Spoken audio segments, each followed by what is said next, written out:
Amerika Xitoyning maxfiy yadro sınıqı qilganligini ayıpladı. Bu Amerika Hərbi İşlərə məsul muavin tashqi ishlar ministeri Thomas Dinanno tarafından Xitoyning yoshurun yadro sınıqı elib borganligini oshkor qildi. Bu albatta bu haftadagi muhim intayin diqqat tortadigan bir xabar. Amerika hukumati Xitoyning 2020 yılı yoshurun yadro sınıqı qilganligini rasmiy oshkorlagan bo'ldi da bu. Xitoy yer tebrashni tekshirish uskunlarini aldash texnikasini ishlatib, butun dunyodan nimani yoshirmoqchi degan savollarni albatta tug'diradi. Amerika ovozida berildi bu xabar. Thomas Dinanno oldingi juma Birlashgan Davlatlar Tashkilotining Jenevadagi bosh shtabida o'tkazilgan harbiy qisqartirish suhbat yig'inida so'z qilib, bugun men shuni oshkorlaymanki, Amerika hukumati Xitoyning yadro sınıqı qilganligidan xabar topdi degan jumlani ishlatdi. U Xitoyning 2020 yili 22-iyunda maxfiy yadro sınıqı qilganligini bildirdi va Xitoy harbiy qismining yer tebrashini tekshirish unumdorligini tövəllədigan bir xil usuldan foydalanib, tashqi dunyodan bu sınaqni yoshirishga uringanligini o'tirib qo'ydi. Va buni o'tirib qo'yib ayıpladı Xitoyning bu qilgan qilmishlarini. Amerika prezidenti Donald Trump olsa bultur 11. aydaki bir televiziya ziyaretida Xitoy bilan Rossiyaning cho'nqur yer ostida yoshurun yadrosini qilayotganligini bildirgandi. Shu vaqtda kun tartib bo'lgan masalalarning birisi bu. Va Amerikaning cho'qim yadrosini qilish kerakligini ta'kidlagan edi Trump o'z vaqtida. Oldingi hafta muavin tashqi ishlar ministri Thomas Dinanno bo'lsa buni rasmiy tariqada oshkorlagan bo'ldi bu qatim. Amerika tashqi ishlar ministri Marco Rubio bo'lsa qadrli ko'ruvchilarimiz o'xshash kunda e'lon qilgan yozmasida Xitoyning yillardan buyon kelishimlarga qaramay, masalan, nurg'un kelishim bor yadro bombalarning yadro qurollarining kengayib ketishining oldini olish qatorliq degandek. Bu kelishimlarga qaramay yadro qurol ambirini izchil zo'raytib kelayotganligini 2020 yildan buyon yadro quroli zapasining 200 taldan 600 talga ko'payganligini 2030 yilga borganda 1000 dan eshib ketishi mumkinligini kim Marco Rubio bildirdi buni. Albatta bu Xitoy dunyoni yadro urushi bilan tahdid selishga tayyorlik qilyapti degan savollarni tug'dirdi.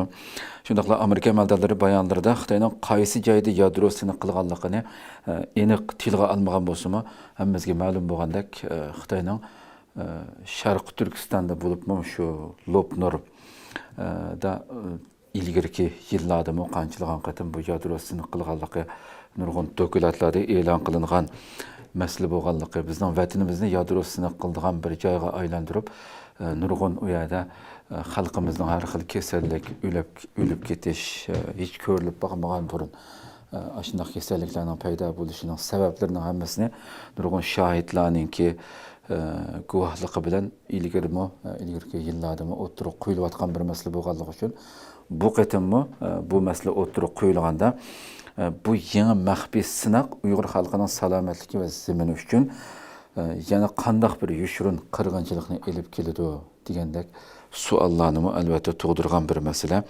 Xalqimizni vayron qilish, zaminimizni bulg'ash, ekologik muhitni. Xitoyning bu vatanimizda elib borgan bu dafsandichiliklari, tajovuzchiligi ma'lum bir masala bo'lganligi uchun bu qatimmi bu nuqtaga ham albatta diqqat tortilishi kerak bo'lgan nuqtalar bu qadrli ko'ruvchilarimiz.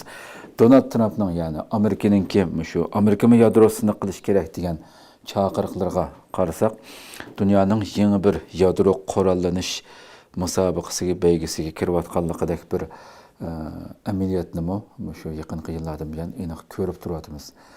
Endi siz bilan yillardan buyon suhbat qilyapmiz. Vatanimizningki Xitoyning bu yadro qurol sınıqı qilish Lopnor shu nurg'un xalqimizning o'ldirilganligi shu sababdan ham nurg'un ilgari bo'lib boqmagan kasallarning mavjud bo'lganligini bu yillardan buyon tortishib kelayotgan masala hamda.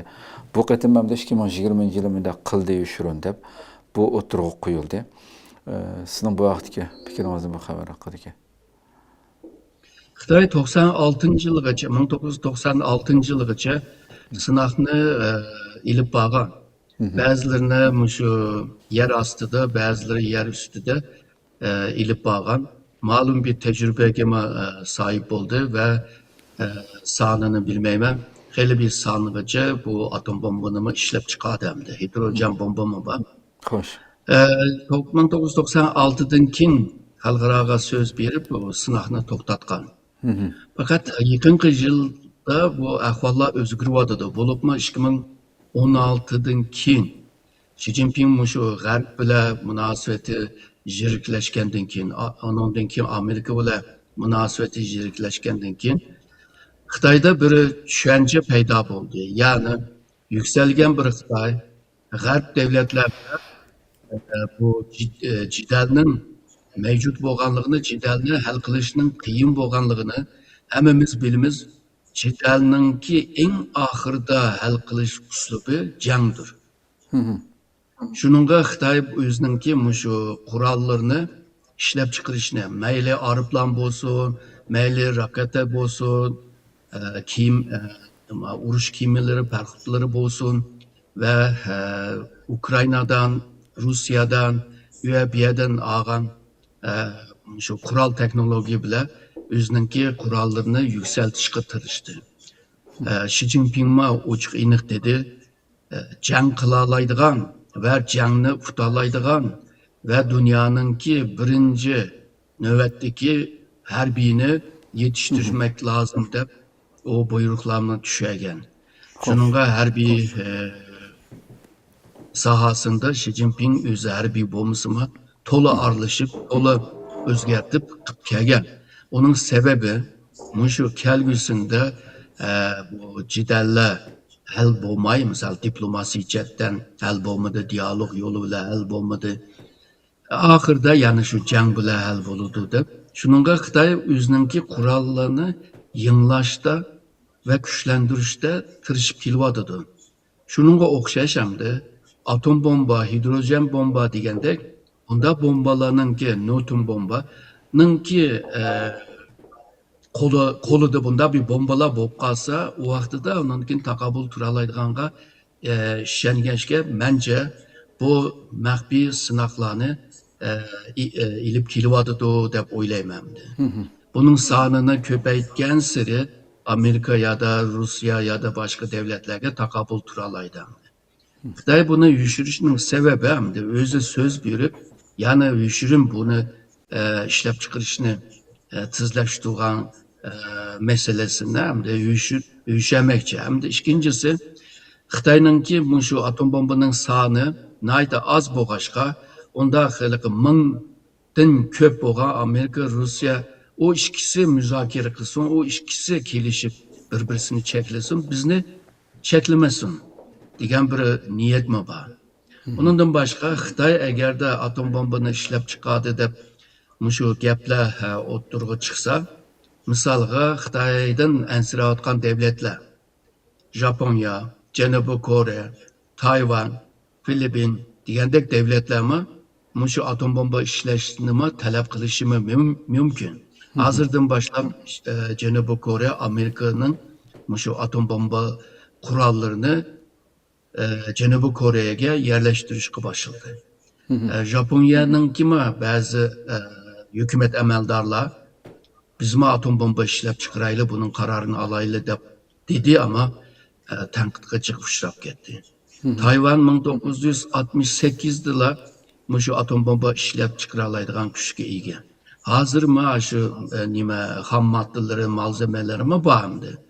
Çünkü Xitoyning ki bu xil maxfiy bu sınaqni ilib bo'lsa, yaratadigan pash bo'lib qolsa, maxfiyat pash bo'lib qolsa, yaratadigan nurg'un xavflar bor Xitoy uchun.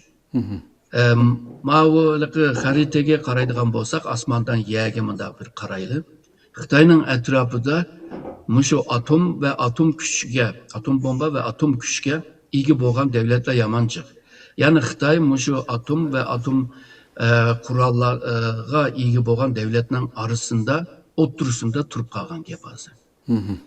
Shuningga bu Xitoyning o'ylashadigan jiq masalalar bor. Amerika hozir Trump hukumati deydi, senmi kim şu müzakerege desa Xitoy hozir unmayotidi. Xuddi 1996'da mı Amerika bisim ishlatgan kam shuni muzokara qilayli 3 davlat birlikda, ya'ni Sovetlar bilan birlikda, Rossiya bilan birlikda mush ishni hal qilayli deb Xitoy unmagan. Hozirmi o'xshash 1996'dagi ahvolga o'xshayotidi. Birinchi Xitoy uyushiryotidi. İkincisi ben müzakereye kelmeymen deydi. Üçüncüsü ben yadro kuralını işletmeydiğen devlet. Birisi bana hücum kılmasa ben işletmeymen dep ajnak prensipni jakalab kelyotidi. Demek ki neçe yıl 30-40 yıl ötüp kesimi az zihniyet o'xshash bo'lganlik. Xo'sh, xo'sh, xo'sh.